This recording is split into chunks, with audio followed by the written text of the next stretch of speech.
네, 버터나 치즈 되고 싶은데 정금 만드시는 하나님이란 제목으로 하나님 말씀 증거하도록 하겠습니다. 두 번째 친구 빌닷이 이렇게 얘기합니다. 하나님은 정의로운 하나님이다. 그러니까 결론이 뭐예요? 네가 정의롭지 않기 때문에 고난당하는 거다. 네가 불의를 행했기 때문에 뭐 고난당하는 거다. 뭐 이렇게 접근하는 거죠. 근데 빌닷의 정의는 상대적 정의입니다. 그러니까 네가 상대적으로 정의롭지 못한 것이고 비교해서 정의롭지 못한 거니까 해답은 뭐예요? 좀 더 열심히 해. 더 모아 더 정의로우면은 하나님이 기뻐하실 거야. 뭐 그런 겁니다. 그러면 네가 처음은 미약하지만 나중은 창대해리라. 뭐 이런 식으로 접근하는 게 빌닷의 정의였다는 것입니다. 욥의 대답은 뭐예요? 똑같이 얘기한 건 아니지만 현대식으로 표현한다 그러면 야, 네가 생각하는 하나님하고 내가 생각하는 하나님이 다른 것 같은데 네가 생각하는 하나님은 5m의 하나님이야. 그러니까 힘쓰고 하면 5m는 뛰어넘을 수 있잖아요. 장대 같은 걸로. 근데 하나님은 2만 m의 하나님이야. 불가능해. 그래서 더 이런 정의를 가지고 하나님의 정의를 맞출 수 없는 거야. 이건 은혜밖에 없어. 그래서 은혜를 담을 수 있는 믿음이 필요해. 뭐 이런 식의 접근을 하는 것이 이제 빌닷에 대한 대답이었다는 것입니다. 그러니까 빌닷하고는 대답이 안 되니까 이제 하나님께로 나오는 거죠. 그게 10장입니다. 사람은요, 자기가 가치가 있다고 생각해 사는 겁니다. 의미가 있다고 해야 사는 거고, 그때 적어도 존경이 있어야 사는 거예요. 특별히 여자분들은 잘 모르겠지만 남자들은 존경이 사라져 버리면은 그걸 자존심이라고 말할 수도 있죠. 그러니까 누구도 나를 존경하지 않는다 그러면 못 사는 거예요. 특별히 그 아내가 존경해 주는 거. 그래서 성경에 나오잖아요. 남편은 존경해 줘라고. 남자는 존경이 있어야 삶의 의미를 느끼는 거예요. 여자는 백날 존경해 줘야 별로 안 기뻐하는 것 같아요. 여자들은 사랑해 줘야.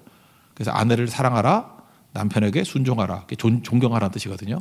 왜냐하면 서로의 니드가 완전히 다르기 때문에 그렇다는 것입니다. 욥도 남자니까 존경심도 없고 의미도 없고 가치도 없고 다 무너지는 것 같더라. 욥이 그래도 나름대로 굉장히 좋았던 게 뭐냐면 별명이 동방의 의인이거든요. 동방의 의인. 그러니까 나름대로 거기서 만족이 있죠. 내가 동방의 의인이야. 이렇게 존경받고 살아. 근데 자기가 강도질을 한 것도 아니고 뭐 남의 거 뺏은 것도 아니고 뭐죠? 죄진 것도 아니고 뭐 이렇게 추악한 죄를 저지른 것도 아닌데 하루아침에 다 잃어버렸습니다. 그러니까 의미를 못 찾는 거예요. 주님, 내가 뭐 이렇게 큰 잘못을 했다고. 이게 의인이란 그 뜻이 아니고요. 내가 하나님 앞에서 뭐 이렇게 죽을 죄를 졌다고 이렇게 나에게 의미, 가치, 존경 이거 다 거두어 가십니까? 나는 이해를 못 하겠습니다. 사람은 이렇게 인간의 생각으로 이해를 못할 때 신학을 찾아요. 이게 자기 생각으로 못할 때 교리를 찾는다고. 요즘에 교리를 나쁜 말로 쓰는데 이건 인생의 기둥이에요. 도구마라는 거 되게 중요한 겁니다. 그래서 여러 많은 사람들이 위기 상황에 놓였을 때 신학을 붙드는 거예요. 도구가 되는 교리를 붙드는 거라고. 그게 반드시 필요하다는 것입니다. 지금 욥도 아마 그런 모습을 좀 보이고 있는 것 같습니다. 처음에는 이제 단순하게 생각을 합니다. 내가 이렇게 많은 고난이 있는데 이제 긍정적으로 생각하는 거예요. 고난의 유익이 뭘까? 고난의 유익이 뭘까? 이게 7절까지 나오는데 고난의 유익이 뭘까? 아무리 생각해봐도 이거 하나예요. 고난 당하니까 죄는 더 못 짓네. 그런 거죠. 죄는 더 힘이 있어야 죄를 짓지. 그러니까 고난의 유익이 하나 있네. 이게 웃자고 하는 얘기예요. 그죠? 하나도 안 웃기는데. 예. 죄는 못 짓네. 이게 1차적인 생각이었다라는 것입니다. 여기서 쭉 보니까 먼저 하나님에 대한 교리가 나와요. 하나님은 창조주시고 나는 피조물이다. 뭐 이런 거죠. 내가 일단 하나님 앞에서 주의 손으로 나를 지으셨는데 내가 피조물인데 왜 나를 학대하고 멸시하십니까? 근데 반대로 악인을 보니까 왜 악인에게 이렇게 빛을 비춰주십니까? 조명을 비춰주십니까? 나는 학대하고 악인은 조명을 비춰주십니까? 신정론이죠. 악인의 형통. 왜 이런 일이 있는지 잘 모르겠습니다. 이유가 뭐죠? 껍데기만 보니까. 우리 자동차도 좀 나쁜 사람들이 중고차 팔 때 보면은 껍데기만 이렇게 왁스 칠해가지고 팔잖아요. 좋은 줄 알고. 근데 진짜는 엔진이 좋아야죠. 내부가 좋아야죠. 근데 욥도 알면서도 지금 이렇게 얘기하는 거예요. 왜 악인에게만 이렇게 빛을 비춰주고 왁스 칠해 주십니까? 하나님은 사실 내부를 변화시키기를 원하시는 건데 1, 2, 3절이 뭐 그런 푸념입니다. 한번 읽어보겠습니다. 시작.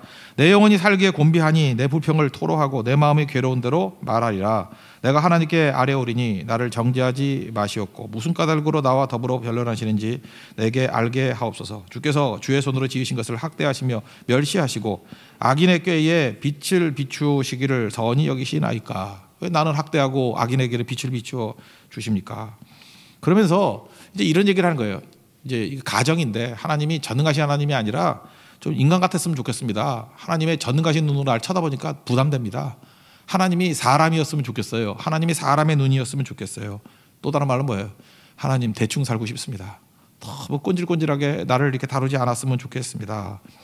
만약에 우리가 눈이 너무 좋아가지고요, 이렇게 바이러스가 다 보인다 그러면 어떻게 살겠어요?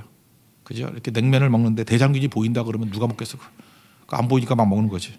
그죠? 이렇게 어떤 때 뭐 보일까봐 막 섞어서 먹죠. 나 그럴 때도 있어요. 그 보면 뭐래, 그 찝찝하게 그냥 모르는 척하고 막 져가지고 먹고 뭐 다 단백질이겠지 뭐 이러고 먹는 거죠. 그죠? 예. 그런 생각하는 거예요 지금. 그런 생각. 4절부터 6절까지 한번 보겠습니다. 시작.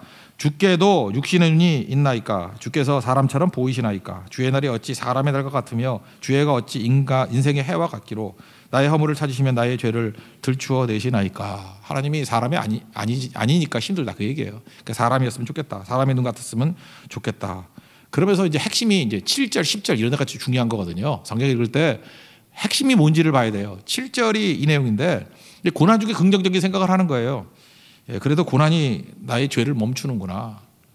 조지 팍스가 그런 얘기를 했어요. 마귀도 병상에 누우면 천사가 된다.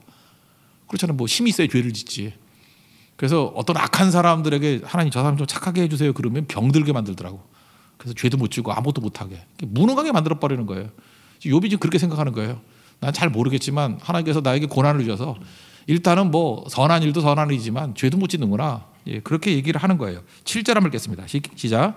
주께서는 내가 악하지 않은 줄을 아시나이다. 주의 손에서 나를 벗어나게 할 자도 없나이다. 요거 이렇게 한글 성경은 잘 이해가 잘 안 되는데 현재 상태를 얘기하는 거거든요. 지금은 내가 이렇게 고난 당하니까 악하지 않은 줄을 주께서 아신다고. 지금 현재는 죄질 능력이 없다. 뭐 그런 뜻입니다. 주석에 그렇게 해석을 해놨더라고요. 맞는 얘기 같아요. 그러니까 고난에도 좋은 게 있네. 여러분들 그렇게 생각해 보세요. 뭐 여러 가지 얘기를 할 때 좋은 거 찾아보세요. 긍정적인 거. 그러니까 참 이게 쉬운 일은 아니지만 지금 웃자고 하는 얘기 같이 보여요. 근데 내가 고난 당하니까 죄질 능력도 없네요. 죄를 멈추게 되네요. 요즘에 뭐 코로나 바이러스 돌 때 사람들이 농담을 그러잖아요. 그죠? 돈 쓸 일이 없다고. 벌 일도 없지만. 예. 쓸 일도 없다고. 뭐 그런 거 있잖아요. 너 깨끗해진다. 아무것도 안 하니까 그걸 코로나 바이러스의 유익이라고 말할 수는 없잖아요. 그렇지만 그런 것도 느낄 수 있는 거죠. 이렇게 좋아지는 것도 있네. 환경이 더 깨지지 않네. 오히려 뭐 짐승들이 나갔다가 돌아오네. 락다운의 유익도 있네. 이 정도 선에서 지금 설명하고 있는 것입니다. 그런 의미에서 이걸 좀 좋게 본다 그러면 내 삶이 너무 망가지고 깨져 있어요. 너무 하나님을 떠나 있고 그래요. 근데 고난이 팍 왔을 때 여러분 그거 하나 생각을 했으면 좋겠어요. 내가 잃어버린 거 생각하지 말고 내가 더 이상의 죄는 짓지 않네. 내가 더 이상 하나님을 떠나가지는 않네. 그죠? 그게 얼마나 좋은 거예요. 아들이 망난이었는데 뭐 팍 쓰러져가지고 병상에 누워 있어요. 더 이상 죄는 안 짓잖아. 더 이상 나쁜 짓은 안 하잖아요. 그래도 마지못해 기도는 하잖아. 마지못해 예배 드릴 때 거부는 안 하잖아. 그 정도 얘기예요. 고난이 나로 하여금 죄를 멈추게 하는구나. 그 다음에 이제 두 번째 단계에서 나오는 게 뭐냐 하면은 자기가 생각하는 게 있잖아요. 하나님께서는 내가 우유인데, 여기 저지라 나는데 우유인데 이렇게 잘 저어가지고 치즈를 만들고 버터를 만드신다고 생각한 거예요. 욥의 시각에서는 하나님의 우유인데 하나님이 나를 잘 다루셔가지고 버터가 나오게, 치즈가 나오게 이렇게 하시는 것 같은데 자기가 느끼기로는 잘 졌더니만 버리셨다고 느끼는 거예요. 이게 웬일이냐 이런 거죠. 이해가 안 되는 거예요. 자기는. 하나님 왜 나를 잘 저어가지고 엉긴 젖, 그 치즈나 버터로 만드셔야 되는데 왜 버리시나이까. 우리는 알죠. 하나님께서는 치즈나 버터를 만드시는 게 목적이 아니시고 정금 만드는 게 목적이기 때문에 이걸 모르는 거예요. 그러니까 이런 과정 속에서 깨닫게 되는 거죠. 그러니까 무슨 얘기입니까? 하나님은 입체적인 하나님이에요. 우리가 생각하는 건 뭐예요? 이렇게 저어가지고 뭐 치즈나 버터가 나온다. 평면적이죠. 뭐 순종하면 잘 된다. 이거밖에 더 모르잖아요. 근데 하나님은 deep and wide, 깊고 넓어요. 우리가 상상도 못해요. 정금이라는 거. 이 사람이 유목민이잖아요. 유목민은 우유에서 치즈 버터 나오는 것밖에 모른다고. 그런데 하나님은 우유에서 만드는 게 아니라 새로운 그 인격 자체를 정금으로 만드는 일. 그죠? 이런 것들을 시도하고 계신다는 것입니다. 그러니까 우리가 여러분들 하나님이 여러분 어떻게 만드는지 상상도 못해요. 내가 생각하는 나보다 더 나은 나를 만드신다고. 즉 욥이 그 과정 속에 있다라는 것입니다. 그래서 이제 신학을 붙드는 거죠. 잘 모를 때는 교리부터 가는 거예요. 하나님은 창조주시고 나는 피조물이다. 뭐 하나님이 알아서 하시겠지. 뭐 그런 얘기예요. 8절 9절 한번 읽겠습니다. 시작. 주의 손으로 나를 빚으셨으며 만드셨는데 이제 나를 멸하시나이까. 기억하옵소서. 주께서 내 몸 지으시기를 흙을 뭉치듯 하셨거늘 다시 나를 티끌로 보내려 하시나이까. 창조주 하나님, 나는 흙입니다. 그러다 티끌로 간다. 이렇게 기초적인 거 재확인하는 거예요. 이게 되게 중요한 겁니다. 어려움이 있을 때마다 back to basic, 베이직으로 돌아가는 거예요. 기초로 돌아가는 거예요. 기초로. 그래서 창조주 하나님과 나는 피조물이다. 사실은요, 여러분들 많은 고난의 이 의문에 대한 것들이 신학을 묵상하다 보면 다 풀려요. 하나님 창조시고 나는 피조물인데 뭐. 그런데 뭘 항의할 게 있어요? 그죠? 그러니까 기초적인 거. 그 다음에 나오는 게 뭐예요? 우리가 타락했잖아요. 죄를 졌잖아요. 그래서 망하는 거. 근데 그게 뭐가 문제야? 근데 주님께서 나를 건져주셨잖아요. 적어도 내가 주님을 믿고 의지하면 영적인 구원 받는 거잖아요. 그러다 보면 사실 고난의 문제 뭐 80% 이상 해결되지 않습니까? 그 기초적인 거. 이거 따지지 않고 맨날 인간적인 생각으로, 내 생각으로 왜 순종했는데 고난이 오고, 왜 예배 드렸는데 어려움이 오고, 이렇게만 좋게 생각하니까 문제가 되는 거죠. 지금 욥도 근본적인 신학으로 돌아가는 거예요. 하나님은 창조주시고 나는 피조물이다. 이게 티끌로 돌아가는 게 맞다라는 거죠. 인간은요, 이런 깊은 기초적인 신학을 생각을 안 하면 웃기는 존재가 돼버립니다. 조금 잘하면 자기가 천재인지 알아. 그저 이렇게 악보 보고 어떤 사람이 노래를 불렀는데 틀리지 않았어. 나 음악 천재인가 봐. 누구나 다 그렇게 해. 너만 네가 하도 못하니까 그런 거지. 조금만 잘하면 천재인지 알아요. 조금 잘하면 어떤지 알아요? 신인지 알아. 여러분, 우리 크리스찬들은요, 장난이라도 나는 신이다 뭐 이런 소리 하지 마세요. 공부 좀 잘하면 공신이라고, 공부의 신. 이거 참 망할 놈이죠. 축구 좀 잘하면 축신이래. 우리 어떤 애가 축구 잘하거든요. 축신이래. 아닙니다. 야구 좀 야신이라 그러고. 또 뭐 있나 뭐 이런 거. 한계를 좀 넘어서면은 천재다 그러다가 나중에는 꼭 신이라고 해야 돼. 신. 뭐 내가 뭐 낸 게 신의 한 수다. 그러니까 누구나 나오는 수야. 근데 뭐 자기가 신의 한 수래. 뭐 이러면 문제가 되는 거죠. 티끌에 티끌. 그죠? 이거 깨달아야 되는 거죠. 그 티끌이란 거 우리 진흙으로 만들었다가 흙으로 왔다 흙으로 가는 거잖아요. 여자분들도 조금 예쁘다 그러면 뭐 자기는 안 그러는데 주변에 저 여신이 왔다 그래요. 여신이 왔다. 그 웃기고 있어요. 그죠? 허리가 좀 가늘고 얼굴 예쁘면 그 여신이에요? 하나님이요. 저 진흙을 조금 좀 이렇게 정성껏 다듬으니까 그렇게 나온 거예요. 그죠? 그 조그만 진흙 갖다 붙이면 허리살 붙고 확진자 돼버리고요. 조금 이렇게 누르면 그 향단이 돼버려요. 잊지 말라고. 아니, 성경이 가능하다는 얘기가 뭐예요? 그 기초에다가 조금 살 더 갖다 붙이고 좀 띄고 그럼 확 달라진다 그 얘기 아니에요? 진흙이에요, 진흙. 뭐 잘나 여신이라고. 여신하고 계속 그래봐 하나님 눌러버리지. 진짜 하나님 눌러버린다고. 그거 아무것도 아닌 거죠. 그러니까 조금 성공하면 이렇게 난리치니까 이게 문제가 되는 거죠. 우리가 욕심을 부리다 보면요, 그 여자분들 그래요. 나이가 50이 넘었는데 잠깐만 외모 그래가지고 잠깐 그 영적인 일을 안 하고 잠깐 몸다든 일만 하려고 그러고 성경은 안 읽고 맨날 뛰기만 하고 그거 어쩌겠다는 거야 그거. 그죠? 이렇게 몸매가 뭐 이렇게 중요해요? 약간은 중요하죠. 그렇지만 그 정도는 아니잖아요. 그죠? 이게 문제가. 그러니까 적정한 게 중요한다고. 적정한 게. 나이 너무 들어가지고요. 공부로 난리치지 말아요. 공부도 적정하게 해야 돼. 적정하게. 예를 들어서 외국 나가서 뭐 전문적인 일을 하지도 않은 건데 잠깐 영어 공부만 해서 뭐 할 거야 그거. 적정하게 하고 성경 보고 그죠? 전도하고 예배기도 성교 뛰는 게 낫지. 늙어가지고 공부를 쉬라는 얘기는 아니지만 적정 공부를 해야죠. 적정 공부를. 미모도 하나님이 우리 적정하게 만든 거죠. 20대나 막 이럴 때 있잖아요. 30대나 이렇게 막 젊었을 때는 그 한 사람을 만나야 되잖아요. 그러니까 막 피어올라요. 너무너무 예쁘고. 그래서 한 사람에게 푹 빠지도록. 한 사람이 푹 빠질 정도면 한 사람이 이게 천하보다 귀한 존재인데 한 사람이 푹 빠진다는 건 세상에 빠진다는 소리가 똑같다고. 그러니까 좁게 만나게 만들려고 미모를 막 주는 거예요. 남자도 멋있게 여자도 멋있게. 나이 들면은 그 왕따 당해서 어떻게 살아? 나이 들면 폭넓게 만나야 되잖아. 여러 사람들. 그래서 만나기 편한 얼굴로 변화가 되는 거예요. 그래서 아줌마들 보면 긴장이 안 되잖아. 편안하잖아. 밥만 맛있잖아. 그잖아. 밥만 맛있잖아요. 뭐 이렇게 완전히 노이즈 캔슬링이잖아. 노이즈가 하나도 없어져. 그냥 밥에 집중할 수 있어. 근데 너무 뭐 여신 같은 여자가 앞에 있다가 밥이 넘어가요? 쳐다보느라고? 그거는 젊었을 때 가능한 거라. 그러니까 적정 미모도 필요한 거고 재산도 마찬가지. 적정 재산. 재산이 너무 많은 사람 오면 긴장되잖아요. 그죠? 저거 무슨 재벌이래. 뭐 그런 사람 우리 교회 없어 이러면 다행이에요. 그죠? 뭐 냈다 그러면 막 몇십억씩 쓰고 그러면 그 얼마나 부담스러워 살겠어. 그러니까 다 그렇고 그런 사람 보니까 적정 재산, 일용할 양식, 적정 미모, 적정 건강. 적당히 건강하니까 우리 예배만 드리고 자야 되자는 거 아니에요. 힘이 남아돌면 밤새도록 뛰다가 새벽기도 하고 그거 어떻게 살아? 클럽에 있던 애들이 새벽기도 나오면 우리 얼마나 부담스럽겠어요. 그죠? 그렇잖아요. 그러니까 새벽기도를 나오려면 클럽을 갈 수가 없어요. 그래서 적정한 건강도 주시는 거죠. 오늘 이 얘기를 하는 거예요, 그죠? 하나님께서 이렇게 다 주시는 게 아니다. 그래서 욥도 한계 속에서 천재다, 신이다 이렇게 가지 아니하고 자기가 원하는 거 이거예요. 하나님께서 고난을 주셔서 10절이 되게 중요한 건데 내가 치즈나 버터 되기를 원했습니다. 근데 왜 버리십니까? 내 머리는 이해가 안 되네요. 그래서 10절 한번 읽겠습니다. 시작. 주께서 나를 젖과 같이 쏟으셨으며 엉긴 젖처럼 엉기게 하지 아니하셨나이까. 이게 버터 치즈지 뭐야. 엉긴 젖. 버터와 치즈로 만드신다고 생각했는데 하나님 나는 치즈가 될 줄 알았습니다. 하나님 나는 버터가 될 줄 알았습니다. 하나님 그거 아니면 나는 요구르트가 될 줄 알았습니다. 요거트가 될 줄 알았습니다. 근데 왜 버리세요? 그러니까 하나님 뭐라 그러죠? 답은 없지만 네가 하는 건 치즈, 네가 하는 건 버터, 네가 하는 건 요구르트밖에 모르지만 나는 정금되게 만드는 거야. 그 뒷부분에 나오잖아요. 단련하신 다음에 우리를 숭금같이 만든다고, 정금같이 만든다고. 이게 되게 중요하다는 것입니다. 여러분 세상에서 제일 단단한 게 뭡니까? 제일 단단한 거. 쇠가 단단하나요? 뭐가 단단하죠? 다이아몬드. 예, 그거 내가 몰라서 묻겠어요?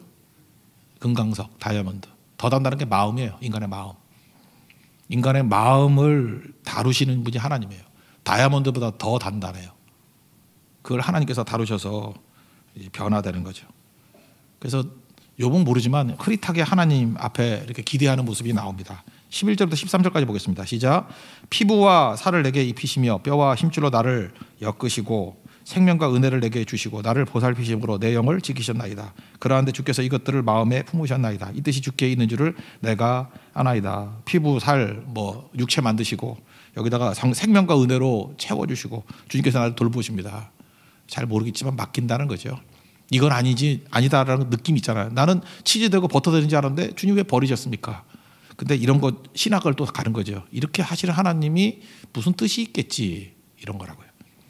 그래서 그 다음 나오는 얘기가 이제 흐릿하게 얘기하는 거예요. 자기가 치즈 될 것으로 생각하는 욥인데 이해를 못해요. 그래서 연단 과정이 나와요. 그 연단 과정에서 그냥 자기 연단 받는데 목적을 모르는 거예요. 이렇게 연단 하시면은 치즈 버터 나와야 되는데 왜 연단만 제끔 하시지? 이게 사실은 정금되는 건데.